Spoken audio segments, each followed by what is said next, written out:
we're going to take the creation story itself and we're going to put it under a deeper scope. Meaning we're going to take the popular story that's often told about how the world was created and some of the things that went on during that period that give us more of an idea. Since this is a very popular book, I think the Bible has been ranked as the most popular book in the world because it does appear in more languages than any other book. It is present in more places. It's present in churches, jails, courthouses, homes all over the world. You name it, you will find these biblical texts. And also supporting texts such as the Quran and many of the different Abrahamic traditions written in books.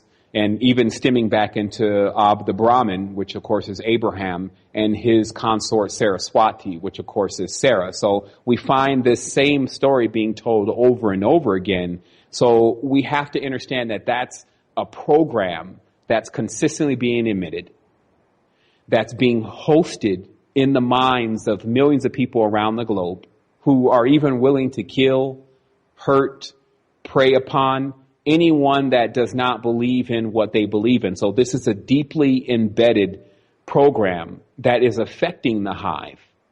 And so in order to also weed that infection out of us, we must also get the real understanding behind it. I mean, I call this the wilderness in a sense, the 40 days in the wilderness, where you need to know all the whats, the whens, the where, the whys, the W's, which are the zigzag. You need to figure your way out by zigzagging through the territory rather than finding the straight and direct path, because obviously if you knew that, then you would travel that immediately. And we know that that path now is definitely neutrality.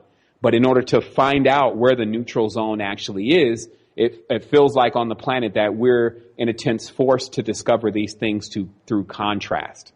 We need to see both of the opposing forces, good, evil, white, black, hot, cold, etc., for us to be able to determine the gray, the warm, etc. So that way we can gain more bearing at how we need to position ourselves throughout this experience.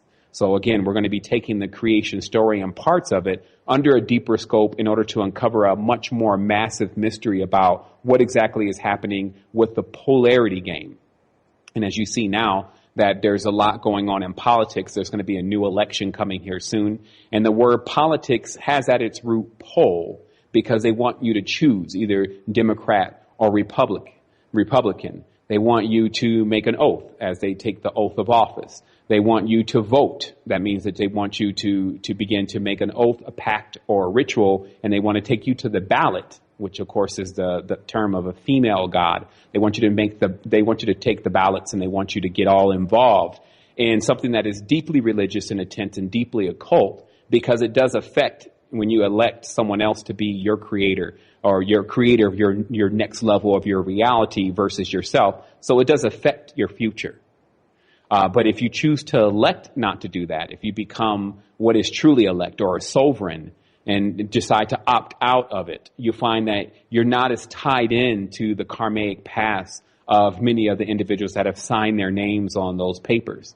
And another thing is that some are often convinced and pulled into politics because there's always a Ron Paul. There's always there's a new gentleman, and this is just how little I watch of it. But there's a new gentleman that's there that's similar to what Ron Paul was last year, or with the last election, and it'll come to me in a moment. But it again shows that they want to draw in conscious people to play this game, that there's going to be a big change in the office and there's going to be revolution. But in fact, it's just another ploy to get you to sign your name on the dot, to get you to believe in something that has nothing to do with you, someone that you do not speak with, someone that you do have no control over whatsoever. And then that person more than likely loses. And I'm pretty sure we're probably going to see Hillary Clinton come into office, but you've already cast your vote and you've already gotten yourself involved and the energy has already been transferred. So definitely be aware of these things. So how deep this goes today, again, there was a disclaimer about, is so deep that it actually weaves itself into the fiber of our creation. It weaves itself into exactly how we exist on a day-to-day basis and in our interactions often with one another. And the first part about this is to examine first that most, if not all, biblical texts and Abrahamic traditions have a masculine persuasion to them. So if we look at, of course, the Bible, there is few to any women that participate in major roles beside Ruth and Rahab and just a few of the women versus a whole list of male characters. Same thing we find even in cultures like Buddhism, to where in certain extents women are not even allowed to be monks.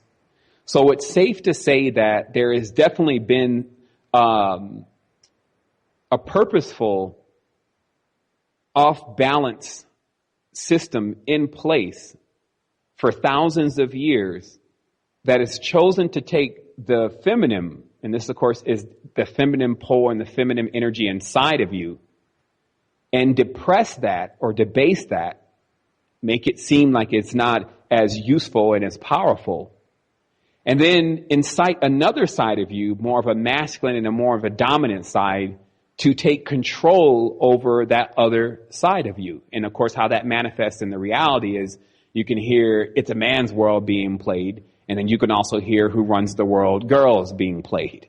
And in that is the tune in which the world has been stepping to for thousands of years. And I'm going to uncover it for you in a step-by-step method so it makes sense, even throughout many of the characters that you see pop up, not only in the biblical traditions, but also in the occult traditions, and how they've been given facelifts, if you want to use that term, facelifts over time, to where they've been intensified to create more confusion and more conflict.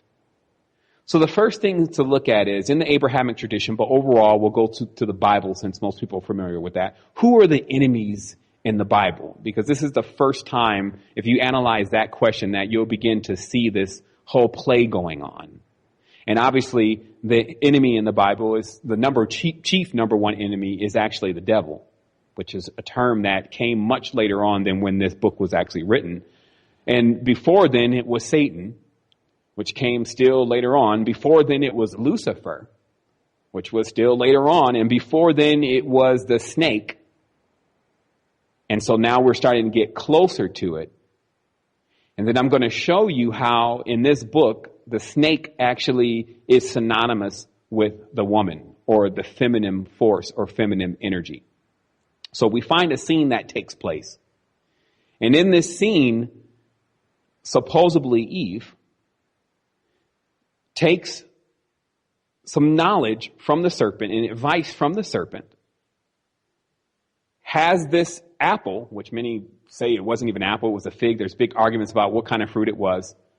Offers this apple, which means knowledge somehow, to Adam, and this creates the fall of man. Okay, so this is like a hodgepodge of deeply encoded metaphoric symbolic messages. So we need to break down each character and see how they're all actually the same character.